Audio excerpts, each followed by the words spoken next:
Hello दोस्तों, आपका स्वागत है मेरे यूट्यूब चैनल एल वीडियोस में। आज हम बात करेंगे भारतीय दंड संहिता यानी आईपीसी की धारा 53 की। क्या आईपीसी की धारा 53 क्या कहती है? आईपीसी की धारा 53 में दंड के प्रकार बताए गए, यानी कि पनिशमेंट कितने प्रकार की होती है और कौन कौन सी होती है, उसी के बारे में बताया गया है। चलिए जानते हैं।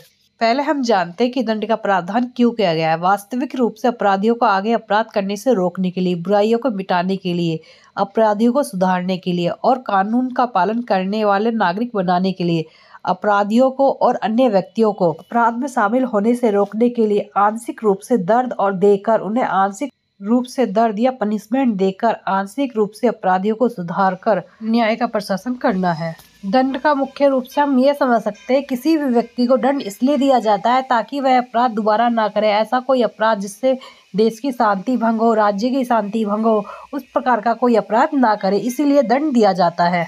सबसे पहले हम जानते हैं दंड की परिभाषा क्या होती है। समाज में किसी ऐसे व्यक्ति को ऐसा कृत्य कार्य के बदले जो कृत्य समाज विरोधी हो और जिसे विधि के द्वारा अपराध माना गया हो, ऐसे अपराध के बदले उस व्यक्ति को अपराधी को दिए गए कष्ट शारीरिक या आर्थिक रूप में हो सकता है, उसी को दंड यानी पनिशमेंट कहते हैं। सेठना के अनुसार दंड एक प्रकार का सामाजिक निंदा है और उसमें यह जरूरी नहीं है कि शारीरिक कष्ट अनिवार्य रूप से सम्मिलित हो। भारतीय दंड संहिता के अनुसार यानी आईपीसी की धारा 53 के अनुसार पहले दंड 6 प्रकार के होते थे, जिसमें फर्स्ट आपका मृत्यु था, सेकंड आपका आजीवन कारावास, थर्ड आपका आजीवन निर्वासा यानी काला पानी था, फोर्थ आपका कारावास जिसमें 2 प्रकार के कारावास होते थे, एक कठिन कारावास, एक साधारण कारावास, और फिफ्थ संपत्ति का समर्पण, और सिक्स आपका होता था जुर्माना। लेकिन अभी करंट में केवल 5 प्रकार की पनिशमेंट है। जो हमारी थर्ड पनिशमेंट थी, इसको निरस्त कर दिया गया है 1949 में, जो हमारे जिसे हम काला पानी बोलते थे। काला पानी को सैल्यूसर जेल के नाम से भी जाना जाता है, क्योंकि जेल के चारों तरफ समुद्र था, इसीलिए कोई भी कैदी यहाँ से बच के जाने की उम्मीद नहीं रखता था। इस जेल के नाम से कैदियों की रूह कांप जाती थी। जेल के लोग काला पानी भी कहते हैं। आज भी इसे इसी नाम से जाना जाता है। इस जेल को अंग्रेजों द्वारा बनाया गया था, जो कि अंडमान निकोबार द्वीप राजधानी पोर्ट ब्लेयर में स्थित है। चलिए अब इन पनिशमेंट को डिटेल में जानते हैं। फर्स्ट आपका है मृत्युदंड। दंडों की श्रृंखला में मृत्युदंड सबसे कठोर दंड होता था। इस खंड के माध्यम से अपराधी को हमेशा के लिए समाप्त कर दिया जाता था। इस दंड को प्रचलित भाषा में फांसी की सजा के नाम से पुकारा जाता है। किसी व्यक्ति को मृत्युदंड यानी फांसी की सजा तब दी जाती थी जब उस व्यक्ति द्वारा घोर अपराध किया गया हो, यानी कि बर्बरता पूर्वक किया गया अपराध। मृत्युदंड बहुत ही कम अपराधों की सजा होती है। जब कोई व्यक्ति गंभीर अपराध करता है, संज्ञेय अपराध करता है, तभी मृत्युदंड दिया जाता है। आजीवन कारावास 1955 के अधिनियम 26 द्वारा आजीवन निर्वासन के स्थान पर आजीवन कारावास को प्रतिस्थापित किया गया।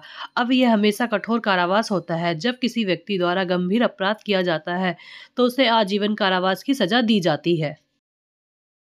अब हम बात करेंगे कारावास। कारावास का दंड एक सामान्य प्रकृति का दंड है। विशेष रूप से यह दंड लगभग सभी देशों की दंड विधियों में लागू है, यानी कि सभी देशों में दंड विधि में कारावास का दंड का प्रावधान किया गया है। कारावास मुख्य रूप से 2 प्रकार के होते हैं, एक साधारण कारावास और सेकंड आपका कठोर कारावास।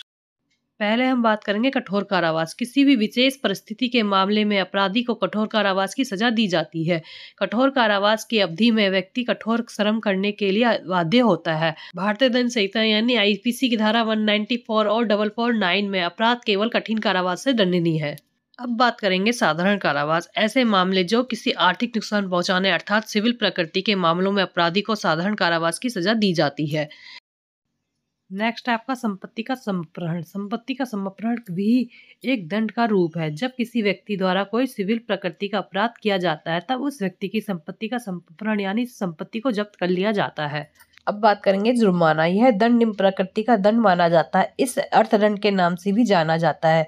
किसी व्यक्ति द्वारा साधारण प्रकृति का अपराध किया जाता है तो उस स्थिति में व्यक्ति को यह दंड दिया जाता है, लेकिन जब अपराधी द्वारा जुर्माना या अर्थदंड नहीं दिया जाता तो उसे साधारण कारावास की सजा दी जाती है और जुर्माना भर देने के बाद कारावास की सजा को समाप्त किया जा सकता है। भारतीय दंड संहिता की कई धाराओं के अंतर्गत अपराधी को कारावास और जुर्माना या दोनों के साथ दिया जाने वाला दंड का प्रावधान किया गया है और न्यायालय को यह पूर्ण अधिकार होता है कि किसी भी मामले में अपराधी को कौन सा दंड दे।